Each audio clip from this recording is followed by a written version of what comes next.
అత్యధికంగా ఉన్న రెవెన్యూ సమస్యల పరిష్కారమే ప్రభుత్వ లక్ష్యమని రాష్ట్ర సాంఘిక సంక్షేమ శాఖ మంత్రి డాక్టర్ డోలా శ్రీ బాల వీరాంజనేయ స్వామి అన్నారు. కలెక్టరేట్లో ఈ నెల 16వ తేదీ నుంచి నిర్వహించనున్న రెవెన్యూ సదస్సుల అవగాహన సమావేశంలో కలెక్టర్ తమీం అన్సారియా శాసనసభ్యులతో కలిసి పాల్గొన్నారు. అనంతరం మీడియా సమావేశంలో మాట్లాడారు.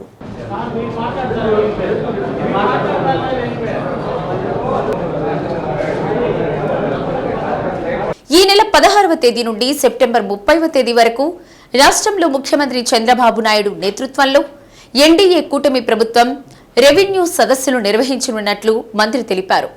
ప్రజల సమస్యలను పరిష్కరించేందుకు ముఖ్యమంత్రి చంద్రబాబు నాయుడు నిర్వహిస్తున్న మీకోసం కార్యక్రమంలో 60% పైగా రెవెన్యూ సమస్యలు వస్తున్నాయని మంత్రి తెలిపారు.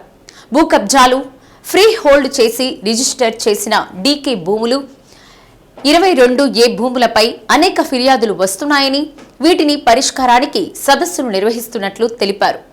రెవెన్యూ, రిజిస్ట్రేషన్, ఫారెస్ట్, దేవాదాయ శాఖ, పోలీసు ఇలా అన్ని శాఖల అధికారులు ప్రజల నుండి అర్జీలు స్వీకరించి వాటి పరిష్కారం దిశగా చర్యలు తీసుకుంటారని తెలిపారు.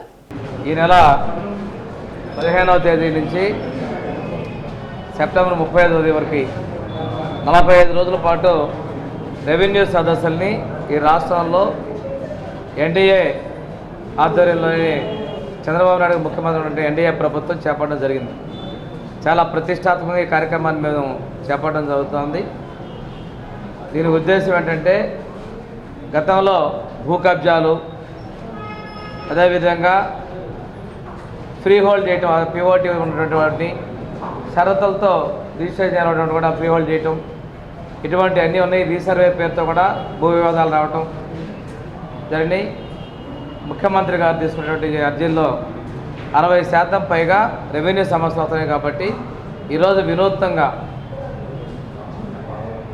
Forest department, endowment department, Waqf board department, mining department, survey, revenue అన్ని శాఖల అధికారులు, పోలీసు కూడా కలిసి గ్రామాల్లో సమస్యలు తీసుకొని ఏ రోజుకి ఆ రోజు ఆన్లైన్ చేయటం, వాటన్నిటిని పరిష్కారం చేసే విధంగా ముందు తీసుకొస్తున్నాం. అత్యధికంగా ఉన్న రెవెన్యూ సమస్యల పరిష్కారం చూపించాలనేది ప్రభుత్వ లక్ష్యం. గ్రామాల్లో శాంతి బాధ్యతలు నెలకొల్పాలనేది కూడా ప్రధానంగా ఉన్న విషయం. ఈరోజు చుక్కల భూములకు ఆ రోజు తెలుగుదేశం ప్రభుత్వంలో మనం పరిష్కారం చూపితే అది ఇంకా పెండింగ్లో ఉన్నాయి.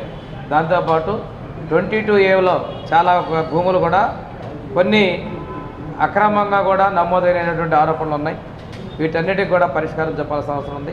కొన్ని చోట్ల సొంత భూములు కూడా ఫారెస్ట్ వాళ్ళకి సమస్యలు ఉన్నాయి. ప్రభుత్వం ఎండోమెంట్ భూములు కూడా కబ్జాలకు గురైనటువంటి పరిస్థితులు ఉన్నాయి. వీటన్నిటికీ పరిష్కారం చూపించే విధంగా చర్యలు తీసుకోబోతున్నాం. వీటిని విజయవంతం చేయడంలో మీడియా వద్ద సహకరించాలని కోరుతున్నాం. ముందు ఏది కూడా వెంటనే యాక్షన్ రాసుకుని ముందు విచారణ చేస్తారు. విచారణలో ఎవరైనా తప్పులు చేస్తే దోషుల్ని కఠినంగా శిక్షిస్తారు.